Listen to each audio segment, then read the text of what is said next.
안녕하세요. 마틸다입니다.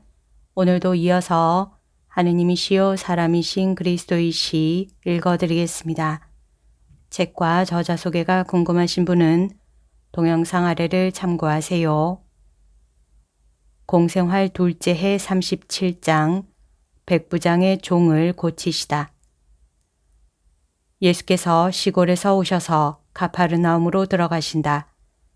예수와 함께 12 제자, 아니 요한은 거기에 없으니까 11 제자가 있다. 사람들이 늘 하는 인사를 하는데 그 표현이 매우 다양하다.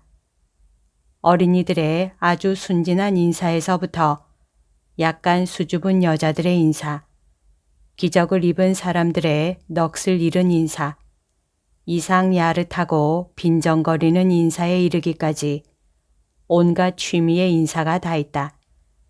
그리고 예수께서는 모든 사람에게 답례를 하시는데 사람들이 인사하는 모양에 따라서 달리하신다. 어린이들은 쓰다듬어 주시고 여자들에게는 축복을, 기적을 입은 사람들에게는 미소를, 다른 사람들에게는 깊은 경의를 주신다. 그러나 이번에는 보통 인사에 그곳의 백부장으로 생각되는 사람의 인사가 합쳐진다. 그는 선생님 안녕하십니까? 하고 인사하고 예수께서는 하느님께서 당신께 가시기 바랍니다. 하고 대답하신다.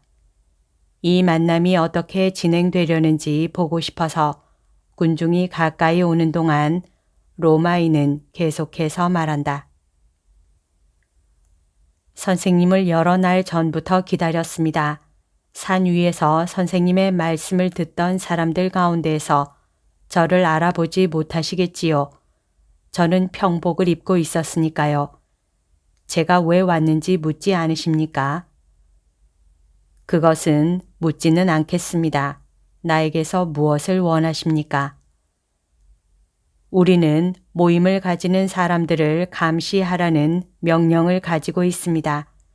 겉으로 보기에는 올바른 모임을 허가한 것을 로마가 후회해야 한 일이 너무도 많았습니다. 그러나 선생님을 보고 선생님의 말씀을 듣고 저는 선생님을 생각하기를 마치 주님, 저에게는 병든 하인이 한 사람 있습니다. 그 사람은 뼈의 병으로 인해서 마비되어서 제 집에 그의 침대에 누워 있습니다. 그런데 몹시 괴로워합니다.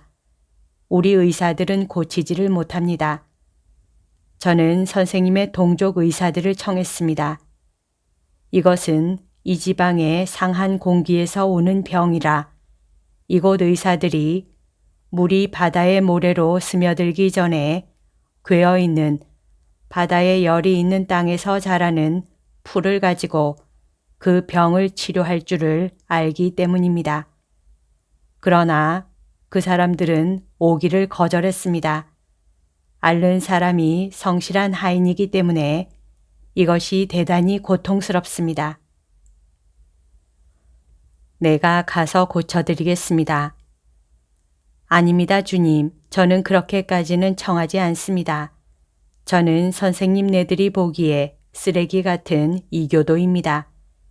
히브리인 의사들이 제 집에 발을 들여놓아서 부정 탈 것을 두려워한다면 신과 같으신 선생님께는 더군다나 부정이 될 것입니다.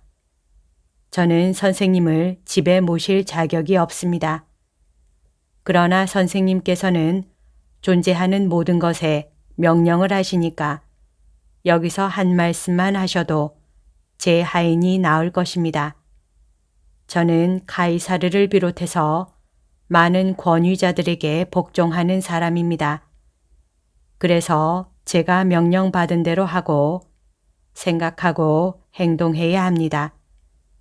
그러나 저도 제 밑에 있는 병사들에게 명령할 수가 있어서 이 병사에게 가라 하면 가고 저 병사에게 오너라 하고 말하면 옵니다. 그리고 하인에게 이것을 해라 하고 말하면 제가 말하는 대로 합니다. 존재하는 분이신 선생님께 병이 즉시 복종해서 물러갈 것입니다. 병은 사람이 아닙니다. 하고 예수께서 이의를 제기하신다.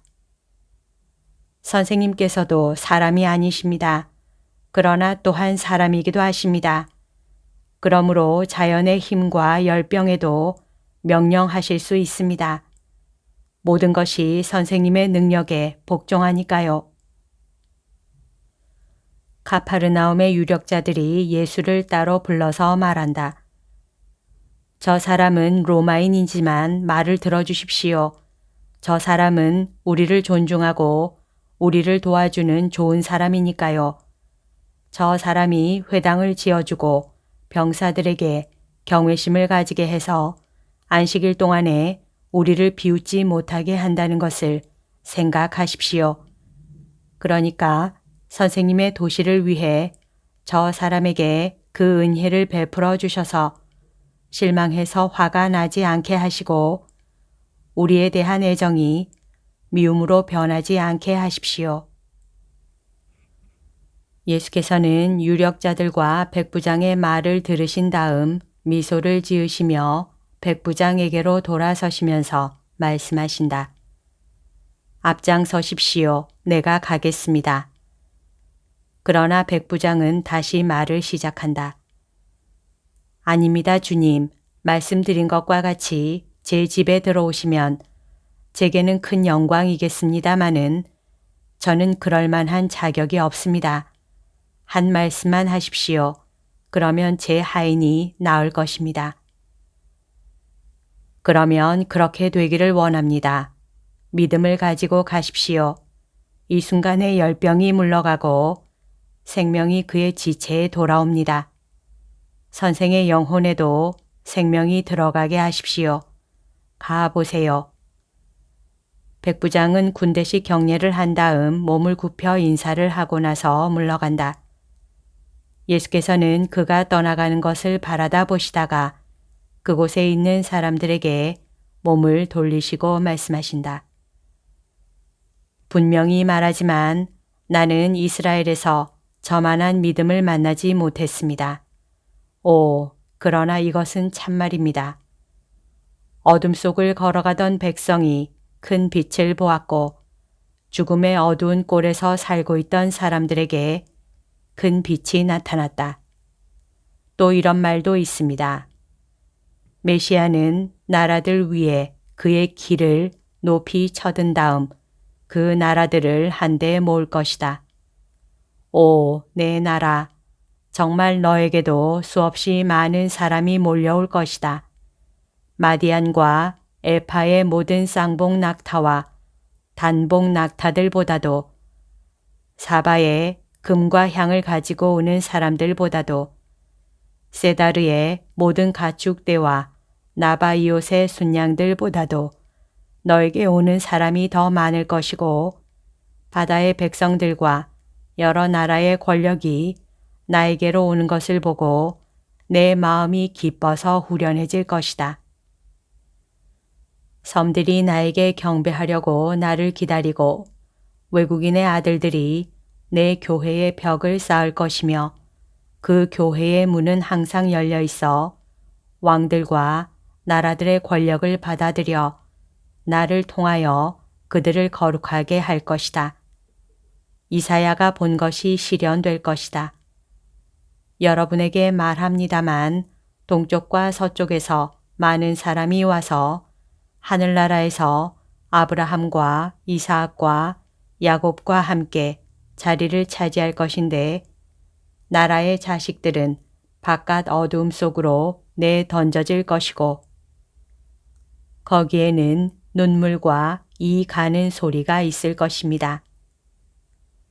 그러면 선생님은 이방인들이 아브라함의 자손들과 마찬가지가 될 것이라고 예언하시는 것입니까? 마찬가지가 되는 것이 아니라 더 높게 될 것입니다. 그러나 이것이 여러분의 탓이니까 섭섭히 생각하지 마시오. 이 말은 내가 하는 것이 아니라 예언자들이 말하는 것인데 벌써 이것을 확증하는 표들이 있습니다. 이제는 여러분 중에 몇이 백부장의 집에 가서 로마인의 믿음이 그런 대접을 받는 것이 마땅한 것처럼 그의 하인의 병이 고쳐진 것을 확인하시기 바랍니다. 갑시다. 집에는 내가 오기를 기다리는 병자들이 있는지도 모르겠습니다. 예수께서는 사도들과 몇몇 다른 사람들과 같이 가파르나움에 계시는 날 보통 머무르시는 집 쪽으로 향하신다. 더 많은 사람은 호기심에 끌려 떠들썩거리며 백부장의 집을 향하여 간다. 여기까지가 오늘 들려드릴 내용입니다. 오늘도 하느님의 뜻 안에서 서로 사랑하는 하루 보냅시다. 사랑합니다. 축복합니다.